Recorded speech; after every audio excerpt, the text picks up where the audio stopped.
ಮನುಷ್ಯನ ಅವೈಜ್ಞಾನಿಕ ಕೃತ್ಯದಿಂದ ಎಂತಹ ಒಂದು ಹೃದಯ ವಿದ್ರೂಪಕ ಘಟನೆ ನಮ್ಮ ಪಾವಗಡದ ಕಾರಣನಟ್ಟಿಯಲ್ಲಿ ನಡೆದೋಗಿದೆ ಅಂತಂದ್ರೆ, ಈ ಬೆಟ್ಟಕ್ಕೆ ಬೆಂಕಿ ಹಚ್ಚಿರ್ತಾರೆ. ಅದು ಆ ಬೆಂಕಿಯ ಕೆನ್ನಾಲಿಗೆ ಏನಿದೆಯಲ್ಲ, ಈ ನಮ್ಮ ಕಾರಣನಟ್ಟಿ ಗ್ರಾಮದ ಪಕ್ಕದಲ್ಲಿ ಇರ್ತಕ್ಕಂತಹ ಆ ಒಂದು ಕಣಕ್ಕೆ ಬೆಂಕಿ ಬಿದ್ದುಬಿಟ್ಟು ಆ ಕಣದಲ್ಲಿದ್ದಂತಹ ಒಂದು ಸುಮಾರು ಲೋಡ್ಗಳು ಕಡಲೆಬಳ್ಳಿ, ನೆಲ್ಲುಲು ಮತ್ತೆ ಜೊತೆಗೆ ಅಲ್ಲಿ ಶೆಡ್ಡಲ್ಲಿದ್ದಂತಹ ಸುಮಾರು 40 ಚೀಲ ಕಡಲೆಕಾಯಿ, 15-20 ಚೀಲ ಭತ್ತ ಎಲ್ಲಾನು ಸುಟ್ಟು ಕರಕಲಾಗಿ ಹೋಗ್ಬಿಟ್ಟಿದೆ. ಆ ಹಸುಗಳು ಅಂದ್ರೆ ಅಲ್ಲಿ ಹಸುಗಳು ಸತ್ತು ಬಿದ್ದಿರೋದನ್ನ ನೋಡ್ತಾ ಇದ್ರೆ ಕಣ್ಣಲ್ಲಿ ನೀರು ಬರುತ್ತೆ ಕಣ್ರಿ. ನೋಡ್ರಿ, ಆ ಬೆಂಕಿಯ ಕೆನ್ನಾಲಿಗೆ ಅಂತಕ್ಕಂಥದ್ದು ಅಕ್ಕಪಕ್ಕದ ತೋಟಗಳಿಗೂ ಸಹ ಆವರಿಸ್ಬಿಟ್ಟಿದೆ.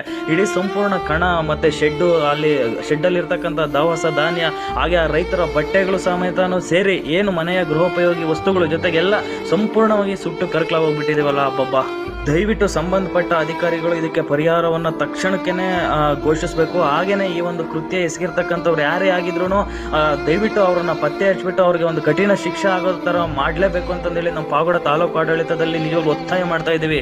ನೋಡಿ, ಆ ಬೆಂಕಿಯಲ್ಲಿ ಬೆಂದಂತಹ ಮೂಕ ಪ್ರಾಣಿಗಳ ರೋದನೆ ನೋಡಿ, ಸುಟ್ಟು ಕರಕಲಾಗಿ ಹೋಗಿದ್ದಾವೆ ಹಸುಗಳು. ಅಂದ್ರೆ ಹಾಲು ಕೊಡ್ತಕ್ಕಂತಹ ಆ ಒಂದು ರೈತರಿಗೆ ಆಧಾರ ಆಗಿರ್ತಕ್ಕಂತಹ ಹಸುಗಳು ಸುಟ್ಟು